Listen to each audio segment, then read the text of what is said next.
"You're such a loser. You don't need to come to work anymore." These were the abrupt words I heard from my boss, Keith. My name is James, and I currently work as a web designer. My parents divorced when I was a child, and my mother raised us single-handedly.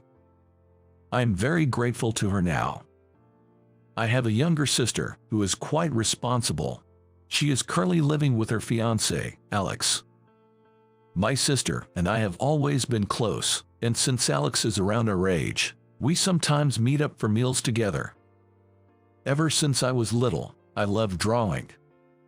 While I did enjoy playing outside, I often ended up taking care of my sister, so I would watch cartoons and constantly draw characters and portraits. My sister always enjoyed my drawings. I remember winning first prize for a portrait of my sister I drew for a summer vacation school assignment.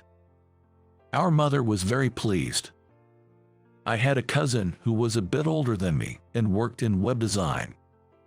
Influenced by him, I developed an interest in design and went straight to a design school after graduating from high school. Back then, I thought my cousin's work in design was incredibly cool. He showed me some incredible drawings that I couldn't believe were his, and each time, I was utterly amazed. Though I burdened my mother with my education, she always supported me. I truly believe I made it this far thanks to her. I am very grateful to her now. Recently, I've finally been able to do something that resembles filial piety, and I intend to do more in the future. Growing up, my mother always told me, if you live honestly, the connections you make with people will lead you to happiness. I didn't fully understand the essence of those words back then, but now I do. The president of the company I work for, Mr. Jackson, is a great person who interviewed me for my job. Although I didn't see Mr. Jackson often, he was always friendly and considerate towards the employees he encountered. I respected Mr. Jackson greatly. That's why I'm really glad to have gotten a job at this design office. However, there's one thing that bothers me. My boss, Keith, who joined the company mid-career, is a really unpleasant guy. He is the type who would easily betray others for his own benefit, so I don't like him much. One day, when I arrived at work, the office was abuzz. What happened? I asked a colleague for details. Michael, my colleague, then said, "This morning, it seems that Mr. Jackson passed away in an accident on his way to the company." Hearing this, I rushed to confirm the truth with Keith. As I headed there, thinking it might be a lie, I overheard the higher-ups discussing it. Regrettably, it was true that Mr. Jackson had passed away. I was shocked. I had been able to keep going because I was under Mr. Jackson. A few days later, Mr. Jackson's funeral was held with only close relatives, but as some employees from the company were helping, the office was noisy. I wanted to say goodbye to Mr. Jackson, who had helped me, so I later visited his house personally. I am truly grateful to Mr. Jackson. May he rest in peace. I said this while looking at his portrait. I had really wanted to continue working under Mr. Jackson. Mr. Jackson's wife said to me, "From now on, my son will take care of the company, so please support him." I had heard rumors that the next president would be his son, and indeed it was true. Having heard this ahead of time, I decided to keep it to myself until it was officially announced. Soon after, the passing of Mr. Jackson and his son becoming the new president was officially announced. The new president was very capable in sales, and, as I lack sales skills, there was a lot to learn from him. However, while it was good that the new president brought in a lot of work, there were overwhelmingly too few employees to handle it. Knowing the situation, he still mercilessly increased the workload.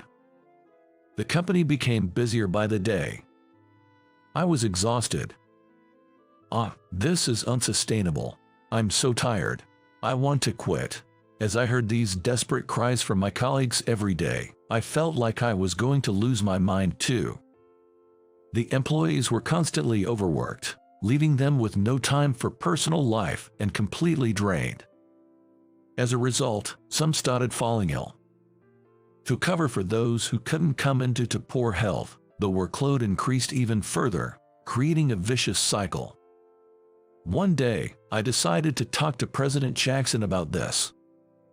It wasn't something I would normally do, but I felt it was the only option left.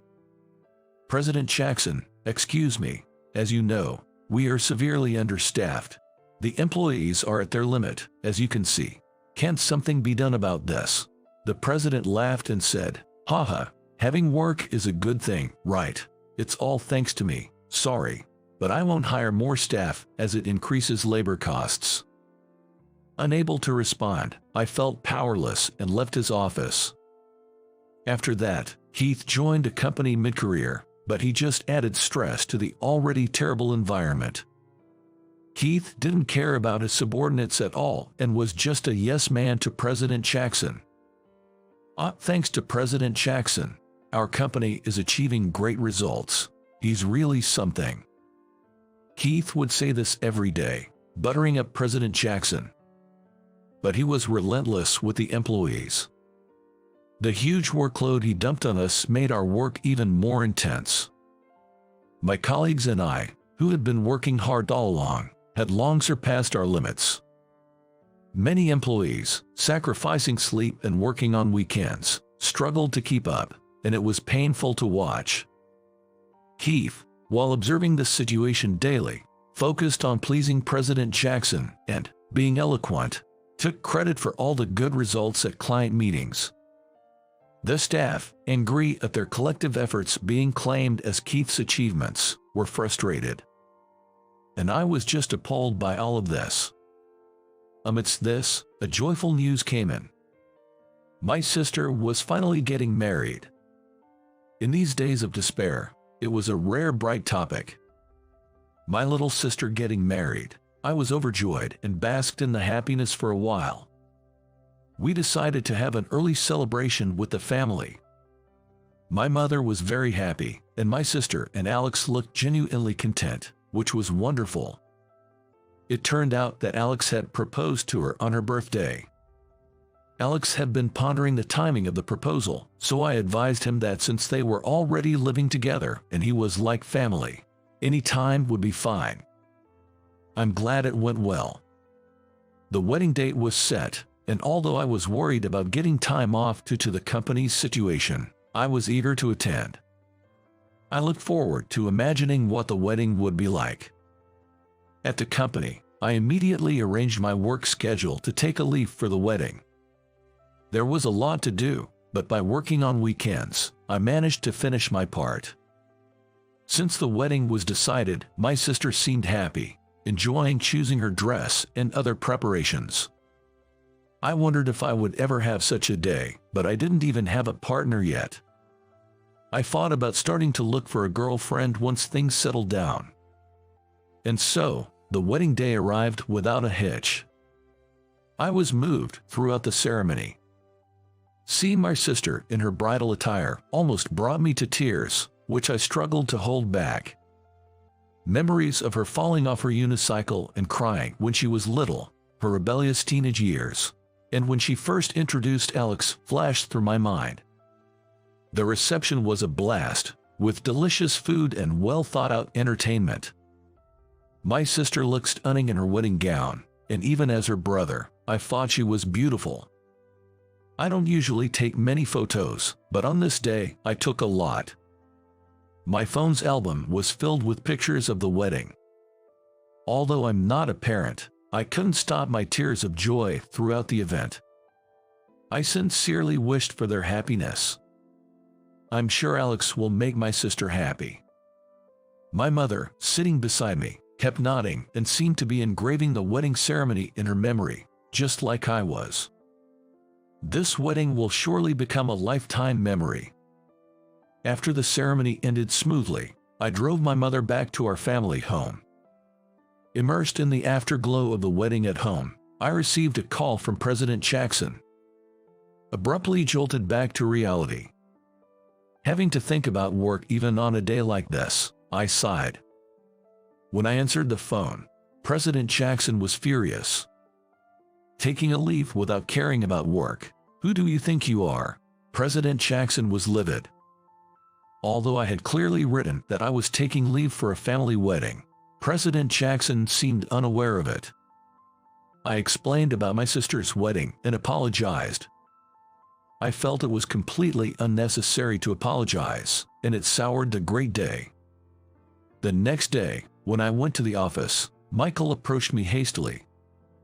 Yesterday, Keith told President Jackson that you're a lousy and worthless employee. So that's why President Jackson was so angry. But why do I have to be slandered by Keith?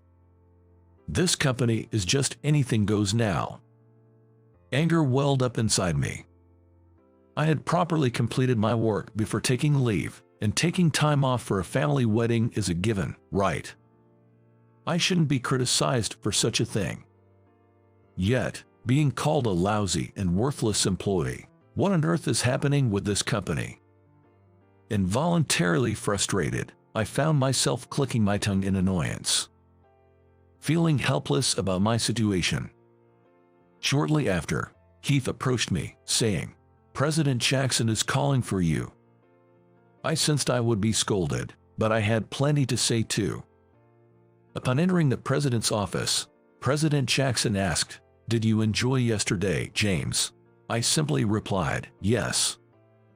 Then President Jackson said, "Well, someone like you doesn't need to come to the company anymore." Pardon.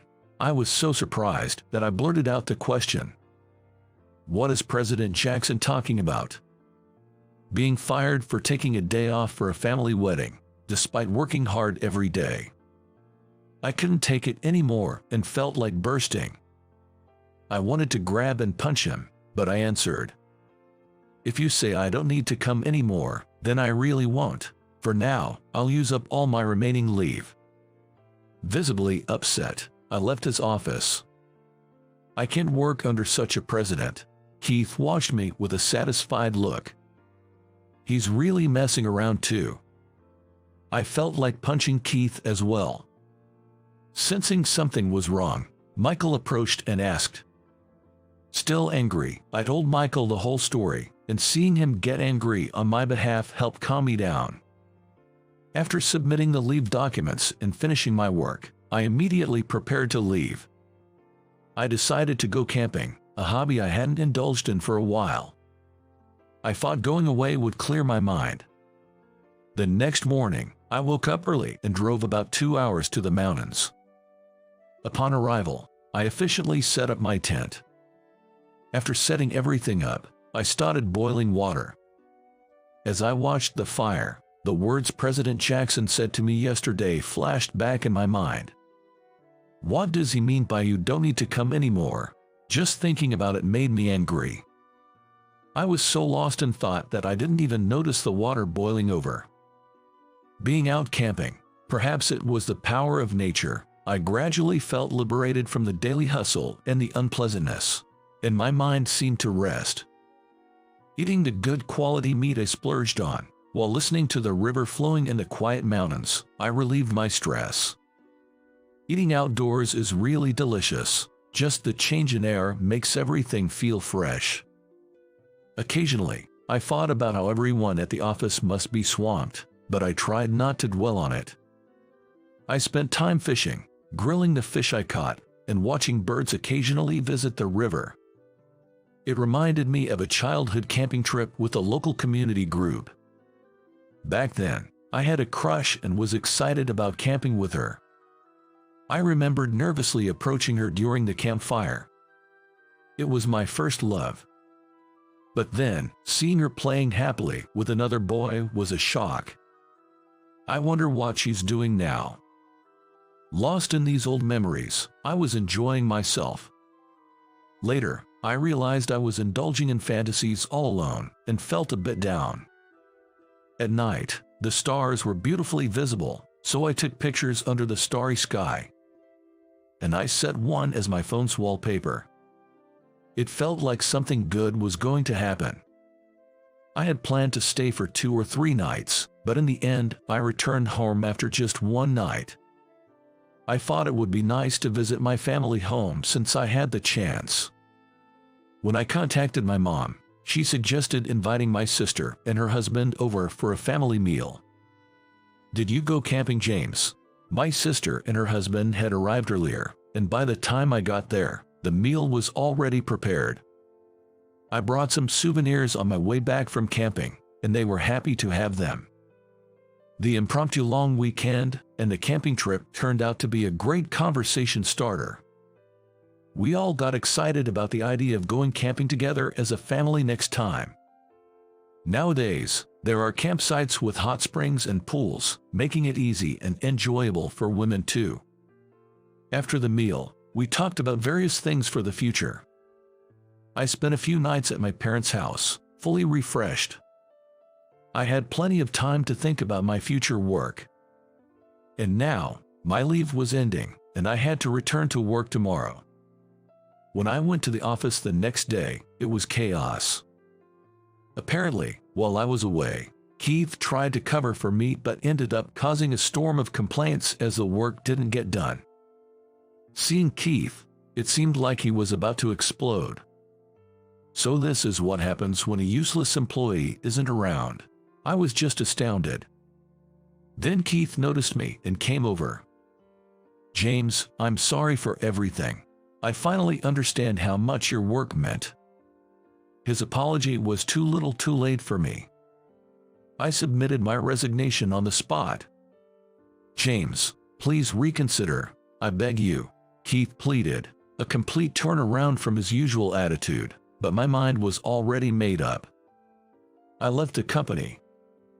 Actually, I had been considering this direction from the start. After the former president passed away and the management changed, I didn't have confidence in continuing with this company. I knew my body wouldn't last in such an intense work environment, and I used this leave to think about my next job.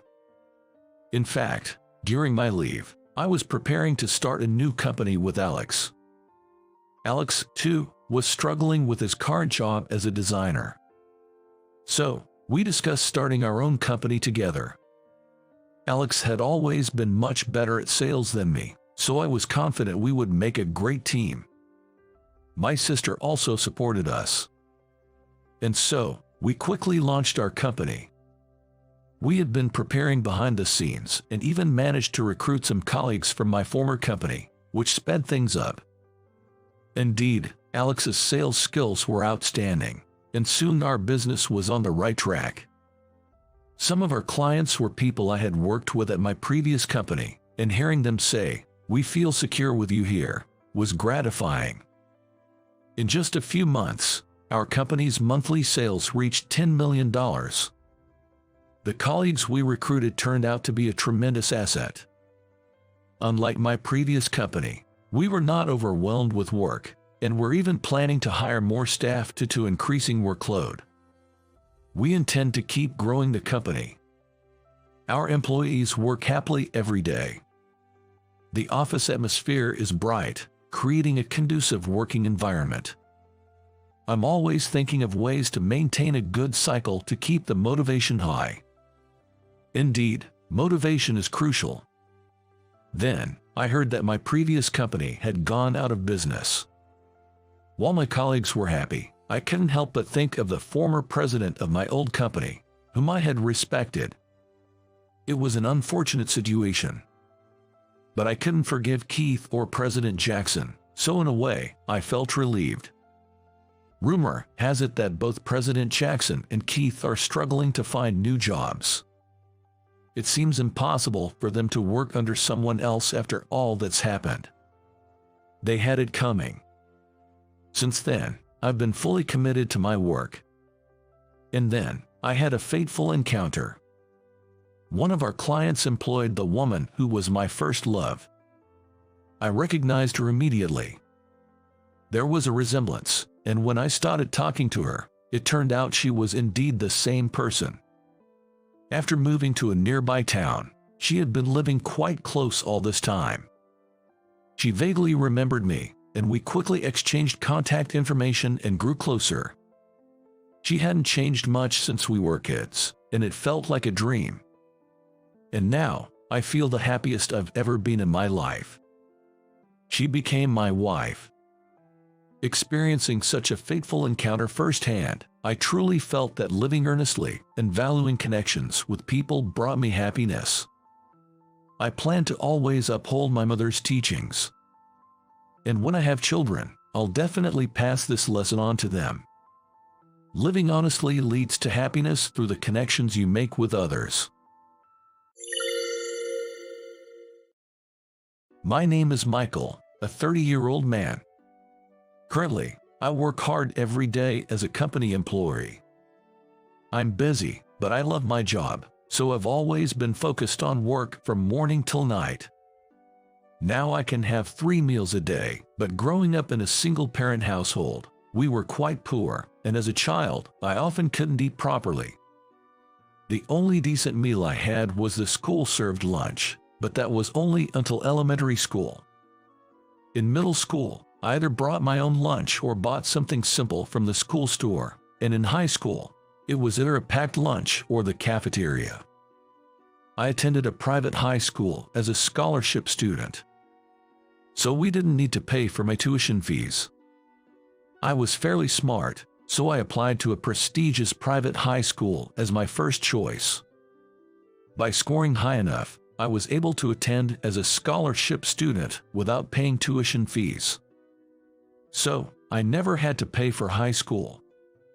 When I got accepted into high school, my mom was so happy she cried. Most of the students at my private high school were from the middle class or wealthy families. Among them was a wealthy girl named Jessica. Jessica always had shiny hair and wore high-quality shoes from well-known brands.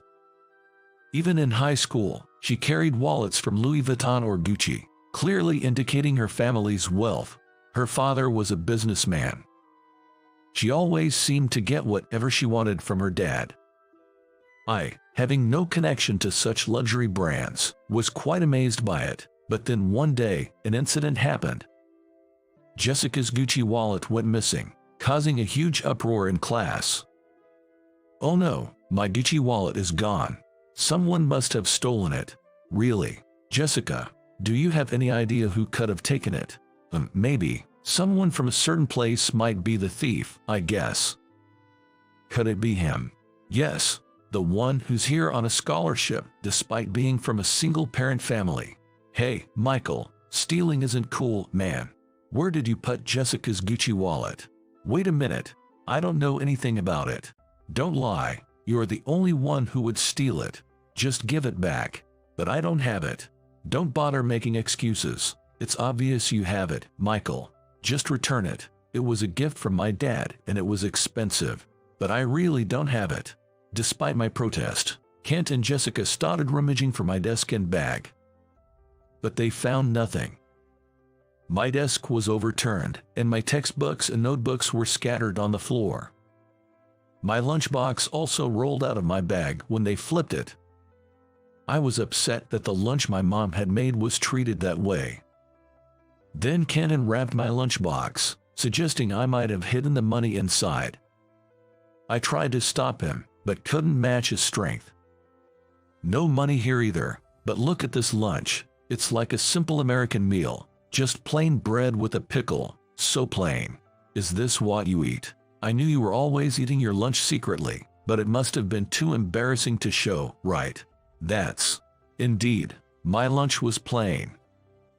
I felt a bit embarrassed about it and didn't want it to be seen, even though I knew my mom made it with love. That's why I always ate it somewhat hidden under my arm. Jessica peeked in and burst out laughing. "Well, our dog eats way better than this, haha. No wonder you're so skinny and scrawny, eating stuff like this." At my house, we eat good meat every day. My healthy figure is made from high-quality protein, and this smooth skin, thanks to fresh fruits. You probably can't afford stuff like expensive mangoes or melons at your place, right? Jessica wasn't overweight but had a healthy figure, and from a poor person's perspective, she seemed to eat well every day. I'm sure her silky hair and smooth skin were also thanks to her quality diet. On the other hand, I had a frugal daily diet, lacking in nutrition, which made me less muscular and slimmer compared to other boys. I hated that and tried working out, but without enough protein intake, I couldn't gain much muscle. In my house, we only had meat on special occasions, so Jessica's daily meaty meals were something to envy. But I didn't envy her character. I didn't want to be like Jessica. She always had Kent and other classmates like Brandon, who was absent that day, fawning over her, acting like a queen. She was called Miss Jessica or Lady Jessica by other girls, placing her at the top of the school social hierarchy. Sure, she was beautiful and had good grades, so maybe she was respected for that. But her personality was truly unbearable. Eventually, it turned out Jessica had shoved her wallet in the back of her locker, proving my innocence. But neither Jessica nor Kent apologized for suspecting me. I thought they should have at least said sorry for treating me like a criminal, but I kept quiet because it was too much trouble.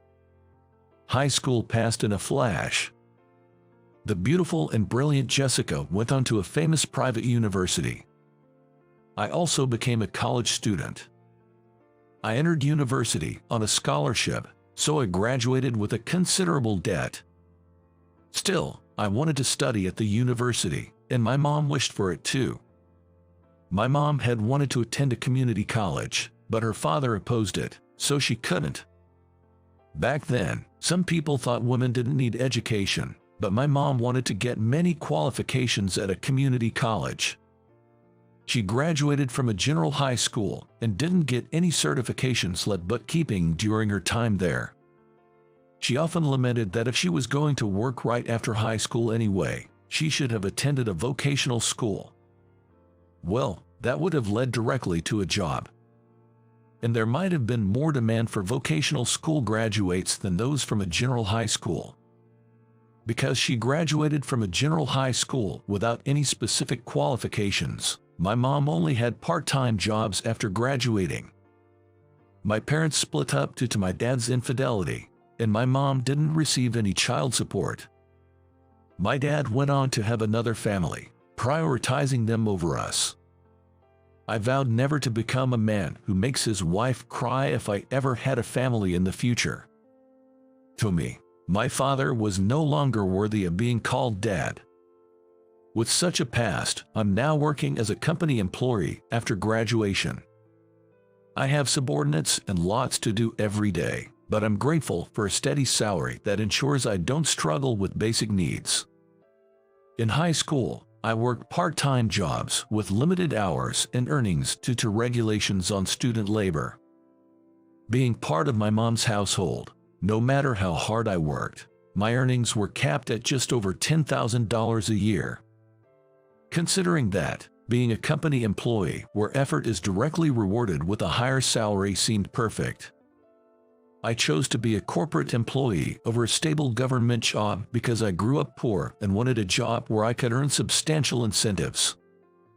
In my company, salespeople receive incentive pay, making our efforts visibly rewarding. Well, time to wrap up for today. I'm totally beat. Having worked overtime for a while, I decided to keep it short that day and head home. When I checked my mailbox at home, I found an invitation to a high school reunion from a classmate. We weren't particularly close, nor did we have a bad relationship, but it turns out we attended the same university. We became acquaintances enough to exchange Christmas cards since he mentioned getting married right after graduation. So, he obviously knew my address. I had sent wedding gifts, housewarming gifts, and baby shower gifts, and he had reciprocated. Well, he's not a bad guy. It was just a sort of camaraderie among classmates. I wasn't keen on attending the reunion, but there was someone I was curious about. I had always had a crush on a high school classmate, Sophie. Even though I was poor and disliked by many, Sophie never looked down on me. In late June, during the early summer, I fell on my way home from high school. Sophie, who happened to be on the same route, stopped by a convenience store and bought me a sports drink. "Here, Drink this. You've looked pale for a while now. Could you be suffering from heat stroke? Heat stroke. It's only June, but it's been really hot this year, and we had gym class today, right? Maybe you're not getting enough fluids, and you need some salt too. Yeah, I drank water, but I might have forgotten about the salt. When you drink water, it's important to take in salt too. That's why sports drinks are best for heat stroke. Ideally, you should have oral rehydration solution, but the pharmacy is too far. Oh, I see. Licking salt or eating pickles is good too. Pickles contain citric acid, which helps with fatigue recovery. I eat one pickled plum every day. You know a lot. Did someone teach you? It's wisdom from my grandma. Well, she was a nurse, so she knows a lot. I see. Thanks for the drink. I'll pay you back next time, at $1.40, right? No, don't worry about it. I bought it because I wanted to. Don't mind it. But when you get home, cool down the places with big veins, like your neck, underarms, or the groin area. Okay, got it. Thanks for the advice. At that moment, I found myself really liking Sophie. She was an unassuming presence in the class, wore glasses, and had a quiet demeanor. She spent her breaks reading books, so I think she was a literature girl. I remember catching a glimpse of her reading a challenging book before. It was a book by Michel Foucault, but it was so complex that I was totally lost. But Sophie read them with enthusiasm and seemed to enjoy it. I heard she went on to study literature in college, but I haven't seen her since. I hoped, perhaps, she was still single. On the day of the reunion, I was suddenly called in by a client, so I had to go there after work. I wanted to change into casual clothes if I had more time, but I was still in my suit. Seeing this, Jessica started to belittle me. You, in a suit, are you actually working? I heard you struggled to get into college, but it was a lower tier one compared to mine.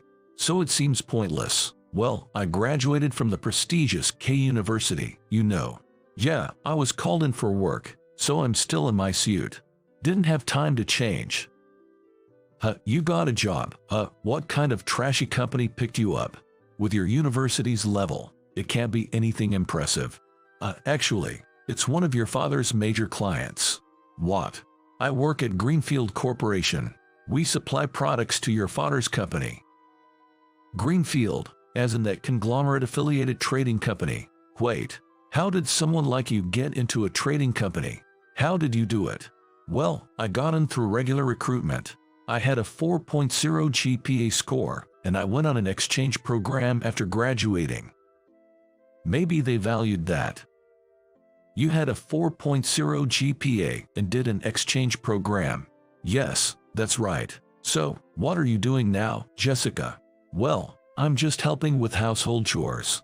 At that moment, a girl beside her whispered quietly.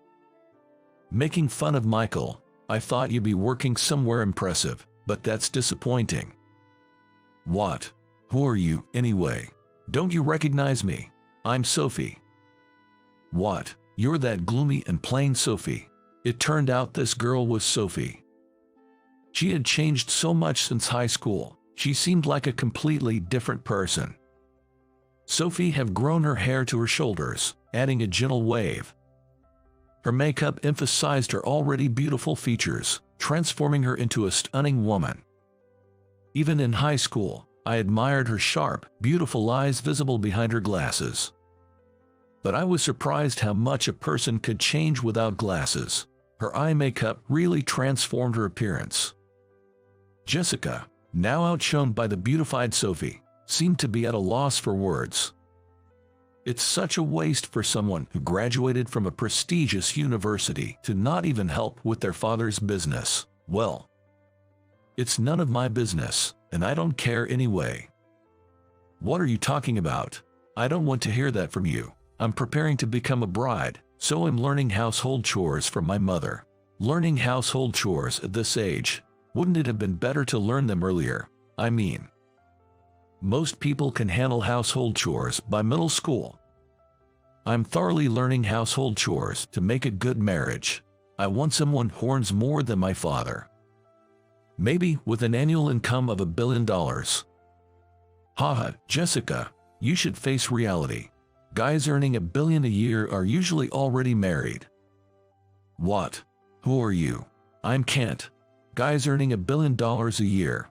Chances are they're already married. Jessica, you might still think you're all that, but we're 30 now. If you're serious about getting married, you'll have to make some compromises. You used to be on my side. Why would you say such things? It's just painful to watch. Everyone's got jobs or families, and then there's you, saying whatever you want. It's kind of pitiful. Brandon, you're terrible too. I've worked hard, attending cooking classes, learning makeup, going to matchmaking parties. It's just not the same. Brandon, you're the worst. Where do you work anyway? You were just fooling around in high school and college, right? I'm a national public servant. Just happened to be free to come here. I'm usually super busy. A national public servant? Yeah, I work at the Ministry of Foreign Affairs. And what about you, Kent? I'm a doctor. Dropped out of college, traveled from Africa to Asia, then re-entered medical school. Now I'm finally a doctor. You, a doctor? I was surprised that Kent and Brandon, who weren't great students in high school, had such respectable careers. Humans can change unexpectedly. Oops, gotta go. I'm an anesthesiologist, so I get called in for surgeries often. Wait a minute. See ya. Oh, and Michael, sorry for the stuff I did in high school. I've regretted it ever since and wanted to apologize. I couldn't find your contact info, though I later found out Ethan knew it. Yeah, Ethan and I went to the same university and kept in touch. Keep up the good work. Not medical advice, but take care of yourself. Thanks, you too, Kent. Don't neglect your health. Kent had to leave due to being called in. I thanked Ethan for inviting me to the reunion. If it weren't for him, I wouldn't have seen how much Sophie had changed. When I thanked him, Ethan said, "Go for it." But I couldn't bring myself to admit I was interested in Sophie. However, I noticed Sophie was glancing my way, making me wonder if she might be interested in me. Whoa, I'm drunk. If I drink anymore, I won't wake up tomorrow. Where's my phone? What? This isn't my phone. Give it back. That's my phone. What's this wallpaper? Jessica and some unknown guy doing something creepy. No, don't look. Brandon, quite drunk, had mistakenly grabbed Jessica's phone. The wallpaper was a terrible photo of Jessica and an unknown, chubby man in a compromising position. Seeing it made me regret everything. It was enough to lose one's appetite. Sophie's face turned pale. You certainly have an interesting hobby. Stop it. Please, act like you didn't see it. I know that man. He's a teacher at my school. What? Yeah, I'm a high school teacher. That's Mr. Thompson, another teacher. It's strange how connections work, isn't it? Wait, you're not going to tell Mr. Thompson about this, right? Maybe I should spill the beans to Mrs. Megan Thompson, who's also a teacher. No, please don't. Sophie had become a high school teacher. She was always quite studious and serious, so it seemed fitting for her. And this man was her colleague at the school. Some teachers get into the profession for the wrong reasons, including inappropriate behavior towards students. At my private high school, where the rules were strict, there were quite a few affairs among the teachers. Teachers are often thought of as saintly figures, but the reality might be different. Just like any other group of people, there are serious and dedicated ones, but there are also those who are not. Jessica screamed and snatched back her phone. If you apologize to Michael, I won't mention this to anyone. What do you say? All right, I understand. Then apologize for what you said earlier. Michael, I'm sorry for belittling you and for talking behind your back in high school. Please forgive me, I'm begging you. All right, I get it. It's okay now. Then I'm leaving. I'll leave the money here. With that, Jessica hurriedly left. A drunk Brandon was a bit annoying, but it was different from high school. He no longer ridiculed me, just a bit of a nuisance. Suddenly, Brandon received a call from his boss, apparently needing to return to work immediately. I used to think public servants had it easy, but those in career positions like Brandon are different. Having passed the National Civil Service exams, Brandon must have studied hard. Unfortunately, I've been drinking, but I need to return to work. Might not get home until the middle of tomorrow night. That's tough. Aren't you going to break down? My blood pressure's already rising. I really need to watch my health. Haha. Don't say scary things like that. Be careful. I'm heading out too. I used to fool around with Kent in high school, but looking back, it was too much. You, though, you're amazing. From a poor family to college, studying abroad, and now a trading company, right? Haha, you're still better in languages, Brandon. Well, I'm in the Ministry of Foreign Affairs, so I can manage Chinese, but my specialty is Japanese. My Chinese isn't that great. Don't be modest. Getting into the Ministry of Foreign Affairs isn't easy. Take care, Brandon. Later, Brandon sobered up quickly after the call. Busy people always need to be ready to respond at any time. I'm in the same boat. I work for a trading company, and I'm constantly bombarded with communications. I deal with overseas businesses, so my work phone gets emails non-stop from morning till late at night. There's a time difference, but the other side doesn't really consider that, and urgent messages are often marked with ASAP. ASAP stands for as soon as possible, meaning I need to reply or respond as quickly as I can. So, whenever I see ASAP, I reply, no matter how tired or exhausted I am. In exchange, I receive a decent salary, so I have to do my job properly. After the reunion, Sophie and I walked towards the same train station. But then it started to drizzle, so we decided to take shelter from the rain. The station was a bit far, and we were at a convenience store. The drizzle turned into a downpour, and waiting it out seemed less practical than buying an umbrella. If it keeps up like this, buying an umbrella might be quicker than waiting for it to stop. True, we don't know when it'll let up. It was cloudy today, but I didn't expect it to rain this much. Let me go buy an umbrella. Should I get one for myself too? Oh no, it looks like there's only one left. Someone else must have bought the others. Oh, then you use it, Michael. I can wait until the rain stops. No way, we should share it. Okay. Sharing an umbrella felt a bit awkward at our age, but it was the only one left at the store. So, our only option was to share the one umbrella. I certainly didn't want to get completely drenched on my way home, and I absolutely didn't want Sophie to walk in the pouring rain either. We'd get a bit wet, but it was better than getting soaked separately. There was a convenience store at the station, so we could buy another umbrella there. As we walked, Sophie suddenly grabbed my arm, which startled me. But then there was a clap of thunder, and it seemed she grabbed me out of fear. When I was little, I got stuck in a closet while playing hide and seek. Really? Yeah, there was this loud boom. It was thunder striking nearby. Since then, I've been scared of thunder. Kind of a trauma, I guess. It's embarrassing at 30, thinking back to being stuck in that small space with loud noises around me. I thought you weren't the type to do such things. Like, you seem too well behaved for that. Actually, I did some naughty things, like smearing my mom's lipstick all over my face or burying my sister's shoes. I get the lipstick part, but burying shoes, what's that about? I used to think that if you bury something, it would grow, so I buried my sister's shoes in the garden, thinking new ones would grow. I was about 4 then. It's silly now, but I thought it was a cute prank. That's quite an imagination. I'm not sure if I've become more sensible, but now I'm a working adult. Being a high school teacher, I often hear that high school students are almost adults, but that's not quite true. They still have a bit of a child in them. That's why they have such rich imaginations. I get moved to tears by their plays during the school festival.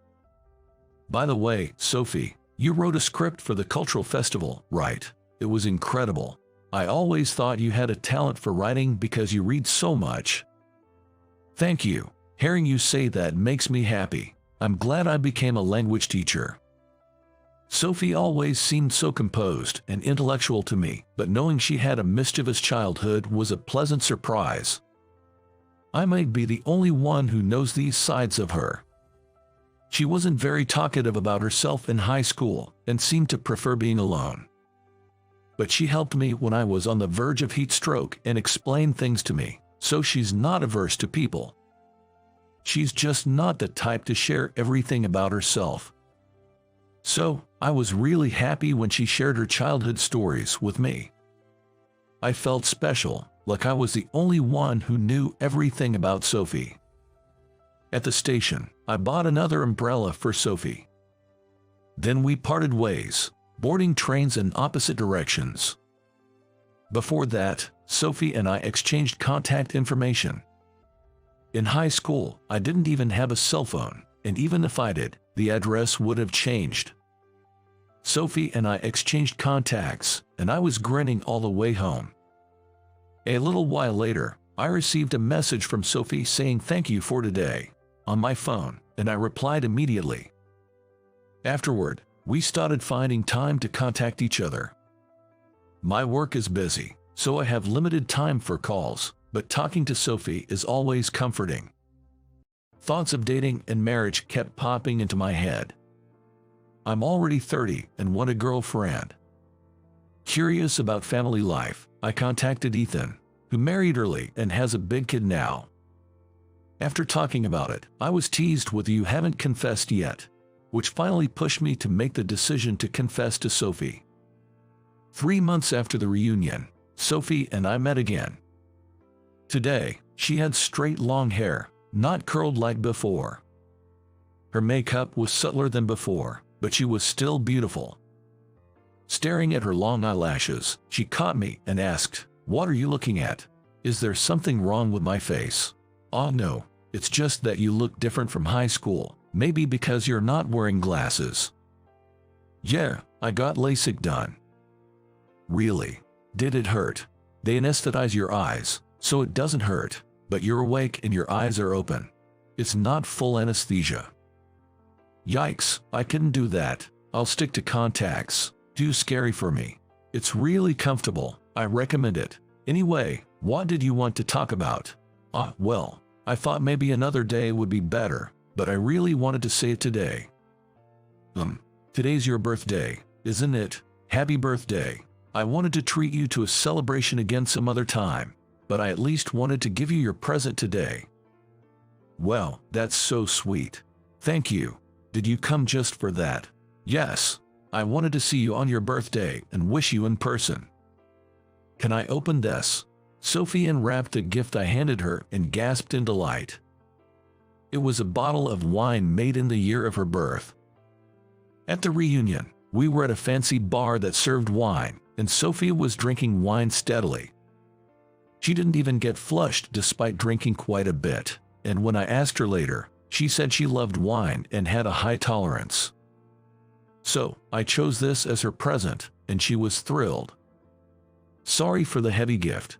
I was thinking of sending it to your house." "No, thank you. I'm so happy. I just bought some nice cheese recently." "Hey Sophie, I have a favor to ask." "What is it?" "What I really wanted to say is, would you consider dating me with marriage in mind? Are you? I'm hoping we can start a serious relationship. I have deep feelings for you, Sophie." "Michael, thank you. I'd also like to date seriously and think about the future." "Really? That's wonderful. So, we're officially a couple now." "Yes, we are. Nice to meet you again, in a way." And that's how we officially became a couple. After a year of dating, we happily got married. Brandon and Kent, who used to hassle me but had since reformed, attended the wedding. Ethan, who was also at the same university, came too, and I was really happy. Now, I'm looking forward to building a new family with Sophie.